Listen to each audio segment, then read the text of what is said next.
Students, once again welcome. अच्छा, previously I have discussed with you concept of holding company and subsidiary company.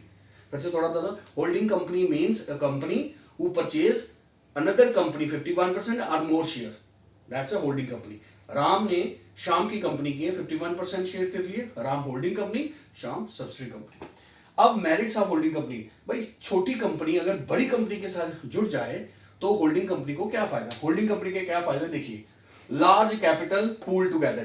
देखिए जब holding company subsidy company से मिल जाएगी तो एक बड़ी कंपनी के पास साथ 10 कंपनी, एक बड़ी कंपनी छोटी कंपनियों के 10 छोटी कंपनी के शेयर्स खरीद लेती है तो उस कंपनी को क्या फायदा होता है. छोटी कंपनी का पैसा भी उसके पास आ जाता है तो मिलके वो इन्वेस्टमेंट करते हैं तो लार्ज कैपिटल पूल टुगेदर, ज्यादा पैसा इकट्ठा करके ज्यादा बिजनेस को अच्छे तरीके से चलाएंगे. Economy of large scale operation. अब होल्डिंग कंपनी ने अपने लिए अगर माल मंगवाना था, जब उसके साथ 10 छोटी कंपनियों के उसने शेयर खरीद लिए तो उसको उनके लिए भी माल खरीदना है और बल्क में खरीदना है. उससे क्या होगा, उसकी कास्ट ऑफ प्रोडक्शन भी कम आ जाएगी, लेबर कास्ट भी उसकी कम आ जाएगी. Ease of formation.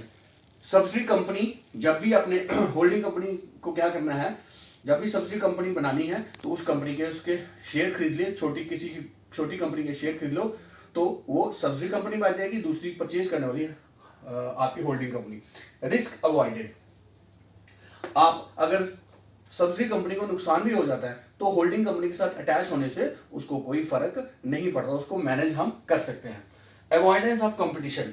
अब होल्डिंग कंपनी के साथ एक बड़ी कंपनी के साथ छोटी कंपनी कंपटीशन नहीं कर सकते, हम उस रिस्क को भी अवॉइड कर सकते हैं. अगर दोनों कंपनियां सेम बिजनेस, फॉर एग्जांपल एक दिल्ली की ब्रेड की कंपनी है तो उसके साथ उसकी जो इन्वेस्टमेंट है काफी ज्यादा है और बड़ी कंपनी है और उसका टेक्नोलॉजी भी ज्यादा है, पैसा भी ज्यादा है, और जम्मू की एक छोटी सी कंपनी अगर होगी तो इससे क्या होगा, दोनों कंपनियां अगर आपस में जुड़ जाएंगी तो उनका जो बिजनेस लाइन सेम है तो वो कंपटीशन को अवॉइड कर सकती है.